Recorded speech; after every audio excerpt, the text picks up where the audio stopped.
ចំណុចទី5ព្រមរបស់យើងអត់ចាំបាច់ល្អឥតខ្ចោះក៏បានដែរឲ្យតែយើងប្រើប្រាស់នៅ clear ប្រយោគទាំងអស់នេះពេលនោះព្រមដែលអត់សូវល្អឥតខ្ចោះ AI នឹងជួយ improve យើងឧទាហរណ៍ថាខ្ញុំមានព្រមមួយបែបនេះ I want 10 content ideas of digital literacy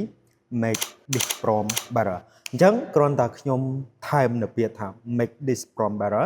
ពេលនោះ AI នឹងrewrite ឬក៏បង្កើត prompt ថ្មីឲ្យយើងដែលដាក់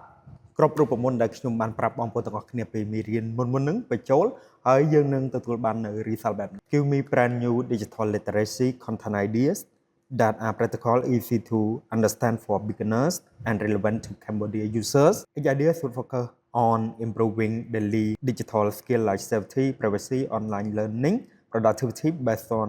technology, and each idea should short, clear, and ready to turn it into the video. អញ្ចឹងនេះឯងគឺជារបៀបប្រើប្រាស់ព្រមដែលអត់ល្អឥតខ្ចោះធ្វើឲ្យវាល្អឥតខ្ចោះតាមរយៈការប្រើប្រាស់នៅ clear ប្រយោគទាំងនេះទី1គឺ make it better ទី2 rewrite it in stronger និងទី3 improve this for beginner អញ្ចឹងសង្ឃឹមថាបងប្អូននឹងអាចប្រើប្រាស់ព្រមបានល្អជាងមុនតាមរយៈការយក tip នៅក្នុងមេរៀនទី5នេះយកទៅប្រើ